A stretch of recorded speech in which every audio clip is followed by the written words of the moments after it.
بسم اللہ الرحمن الرحیم۔ السلام علیکم، آپ دیکھ رہے ہیں الف نیوز اور میں ہوں آپ کے ساتھ ماجد علی۔ شامل کرتے ہیں پاکستان اور دنیا بھر سے بریکنگ نیوز ہیڈ لائنز۔ امریکی صدر جو بائیڈن کی ایران پر مزید پابندیوں کی دھمکی۔ امریکی صدر جو بائیڈن نے ایران پر مزید پابندیوں کی دھمکی دے دی۔ میڈیا رپورٹس کے مطابق جو بائیڈن کا کہنا ہے کہ ایران کو مزید پابندیوں کا سامنا کرنا پڑ سکتا ہے۔ G7 رہنماؤں کا اجلاس طلب کیا گیا ہے۔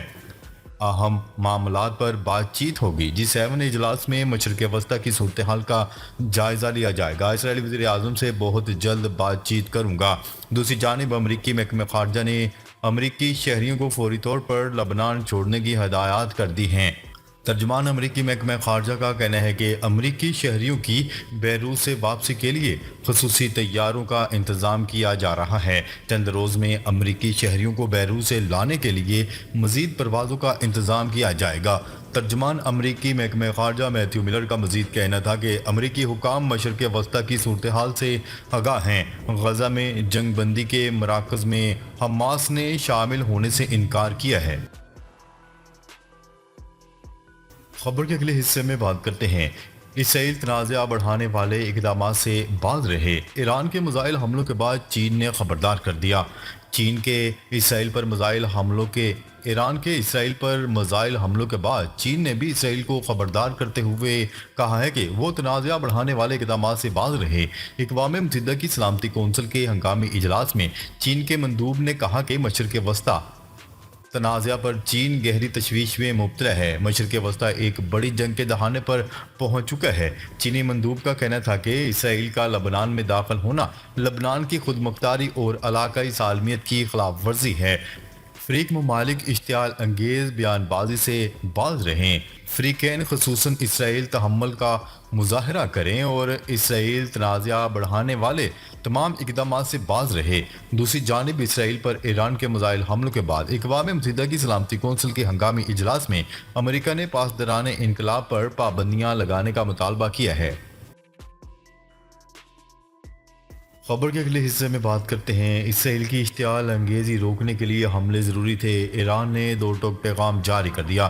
ایران کے مندوب نے مشرق وسطی کی خصوصی صورتحال پر اقوام متحدہ کی سیکیورٹی کونسل کے ہنگامی اجلاس سے خطاب کرتے ہوئے کہا کہ اسرائیل کی گزشتہ 2 ماہ سے جاری اشتعال انگیز کارروائیوں کو روکنے اور خطے میں توازن کے لیے میزائل حملے کرنا ضروری تھا۔ ایرانی مندوب کا مزید کہنا تھا کہ اسرائیل خطے کو ناقابل بیان تباہی کے دہانے پر دھکیل رہا ہے۔ کشیدگی میں اضافے روکنے کے لیے واحد حل یہ ہے کہ اسرائیل غزہ اور لبنان کے خلاف جنگ ختم کرے۔ اسرائیل کو ہر اشتعال انگیز کارروائی کے نتائج بھگتنا ہوں گے۔ ایرانی مندوب نے سلامتی کونسل سے اسرائیل کے جنگی جرائم رکوانے کا مطالبہ کیا۔ خبر کے اگلے حصے میں بات کرتے ہیں۔ امریکہ کا ایران کی جوہری تنصیبات پر اسرائیلی حملوں کی حمایت کرنے سے انکار۔ امریکی صدر جو بائیڈن نے اسرائیل پر ایرانی میزائل حملوں کے جواب میں ایران کی جوہری تنصیبات پر اسرائیلی حملوں کی حمایت سے انکار کر دیا۔ امریکی صدر جو بائیڈن کا کہنا تھا کہ اسرائیل پر واضح کر دیا ہے کہ ایران کی جوہری تنصیبات پر اسرائیلی حملوں کی حمایت نہیں کرتے۔ اسرائیلی فوجی تنصیبات پر ایرانی میزائل حملوں کے بعد جو بائیڈن نے زور دیتے ہوئے کہا کہ امریکہ اسرائیل کی مکمل حمایت جاری رکھے گا۔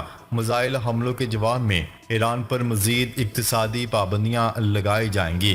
اسرائیل پر ایرانی میزائل حملے کے بعد پیدا ہونے والی صورتحال پر اتحادی ممالک کے سربراہان سے تبادلہ خیال کے بعد امریکی صدر جو بائیڈن نے کہا کہ Canada, France, Germany, Italy, Japan اور برطانیہ سمیت G7 ممالک نے اتفاق کیا ہے کہ ایران کے جوہری تنصیبات پر حملوں کی حمایت نہیں کی جائے گی، تاہم اسرائیل کی جوابی کارروائی متناسب ہونی چاہیے۔ ان کا کہنا تھا کہ پورا مشرق وسطی کا خطہ اس وقت خطرے میں ہے۔ G7 ممالک نے ایران پر نئی پابندیاں عائد کرنے پر بھی اتفاق کر لیا۔ واضح ہے کہ 2 روز قبل حماس سربراہ اسماعیل ہانیہ اور حزب اللہ کے سربراہ حسن نصر اللہ کی اسرائیلی حملوں میں شہادت کا بدلہ لینے کے لیے ایران کی جانب سے اسرائیل پر براہ راست 200 سے زائد میزائل داغے گئے تھے۔ ایران کا کہنا تھا کہ ایران نے صرف اسرائیلی فوجی تنصیبات کو نشانہ بنایا، کسی بھی عوامی مرکز کو نشانہ نہیں بنایا گیا۔ ایران نے خبردار کیا ہے کہ اگر اسرائیل جوابی کارروائی کرتا ہے تو اس کا بھرپور جواب دیا جائے گا۔ خبر کے اگلے حصے میں بات کرتے ہیں، ایران کو حملوں کی بھاری قیمت چکانا پڑے گی، اسرائیل کی دھمکی۔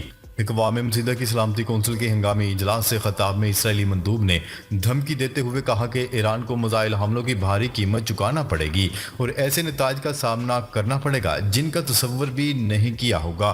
اسرائیل کے مندوب کا مزید کہنا تھا کہ ایران تمام مذہب، قوموں اور اپنے عوام کا دشمن ہے۔ سلامتی کونسل ایران کے خلاف پابندیاں عائد کرے، ایران کے میزائل حملوں کا منہ توڑ جواب دیا جائے گا۔ خیال ہے کہ ایران نے اسرائیل پر 400 سے زائد بیلسٹک میزائل فائر کیے تھے۔ میزائل حملوں کے بعد مقبوضہ بیت المقدس سمیت اسرائیل بھر میں سائرن بجائے گئے اور اسرائیلیوں نے بنکرز میں پناہ لی۔ خبر کے اگلے حصے میں بات کرتے ہیں، لبنان میں 8 فوجیوں کی ہلاکت اسرائیل نے تصدیق کر دی۔